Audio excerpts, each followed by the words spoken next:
Matthew Moniz here, and welcome to my top 5 smartphones of 2016 video. This is the perfect time to do it. We only have a few weeks left in 2016, and I highly doubt any phones are coming onto the market from now until January 1st, 2017. Now, there's a few things I want to mention. The first thing is I didn't get a chance to review the LG V20, so it didn't make my list, and I don't want to recommend or promote a phone that I haven't reviewed because it wouldn't be fair to you guys. The second thing I want you guys to do is pause the video right now and list your top 5 smartphones in the comments below. I want to see what your top 5 pick is, and then by the end of the video you can see if you and I are both on the same page. So with that being said, here's my top 5 smartphones of 2016. Starting with number 5, and that goes to the OnePlus 3, or now the 3T. OnePlus continues to offer a premium experience for $440 US, which in some cases is almost half the cost of other high-end smartphones on the market.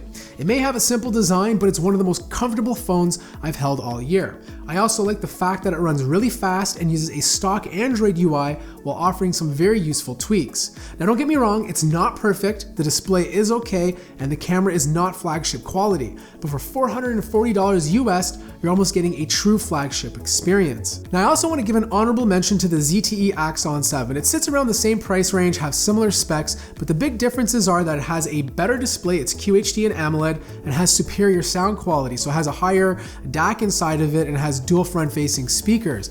But it has a poorer camera than the OnePlus 3, and I found the software experience not to be as polished. Fourth is the Huawei Mate 9. Huawei continues to impress me every single year. They make really beautiful hardware, but usually fall short when it comes to the software experience or even just getting their phones into North America. The Mate 9 is special because it's a really big 6-inch phone, but manages to feel the same size as an iPhone 7 Plus.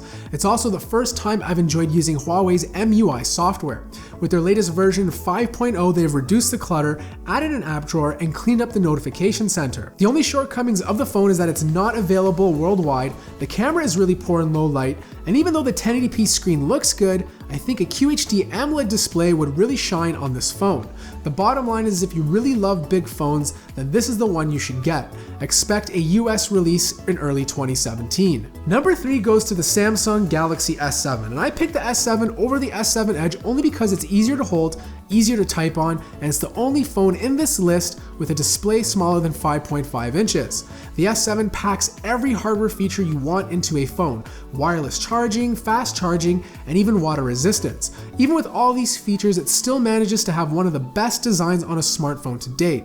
The AMOLED display is best of its class, or at least after the Note 7, and the camera is probably the first or second best camera on a smartphone this year. TouchWiz is still not perfect, but leaps and bounds better than previous years, and battery life is really good. Second place goes to the Google Pixel XL, which is actually what I've been using as my daily driver for the past couple of months. It may not be the best looking phone, but inside it's beautiful. You're getting the latest software that's been optimized to work with the hardware, and the result is one of the best user experience I've ever had on an Android smartphone. Google Assistant is very powerful and better than any other voice assistant on the market. The camera is top 3, it takes great photos and video, even without optical image stabilization. You also get the latest version of Android the moment it's released. This means a more secure phone, and bugs can be fixed as soon as possible. But there's a reason why the Google Pixel is number 2 and not number 1. Google rushed the phone to the market, so there's a lot of inconsistencies. Some people are experiencing cellular disconnects, overheating, and irregular battery life. I've had zero problems with the first two, but my battery life is not that great compared to others who have the same phone. And this brings me to my number 1 choice, and that's the iPhone 7 Plus. The iPhone 7 Plus may still use the same design as it has over the last few years, but I still find it to provide the best and most consistent user experience. I know I'm always going to get good battery life. I know it's not going to lag or slow down when I use the phone. I know the camera is going to do a good job taking a photo, and I know the second camera is going to let me get a little bit closer to my subject without losing quality. The app experience is still better on iOS, and that includes a lot of Google's apps too. This year, the iPhone got stereo speakers and water resistance, but ended up removing the headphone jack. Apple still has the best customer support, and the iPhone still has the best resale value. So that wraps up my top 5 smartphones of 2016, but I do want to give out 2 honorable mentions. The first one goes out to the HTC 10, and I feel it was very, very close in placing third with the Galaxy S7.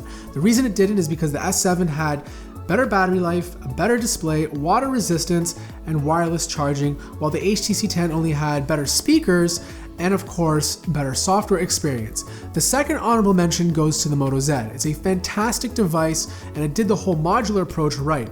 Easy to place on and easy to take off. The whole problem with it though is that there was a lot of sacrifices made, specifically with battery life. So that wraps it up. What do you guys think of my top 5? Let me know in the comments below. I can't wait to check out your top 5 as well. If you guys enjoyed this video, feel free to hit that like button. If you're new to the channel, subscribe. And as always, I will see you in the next video.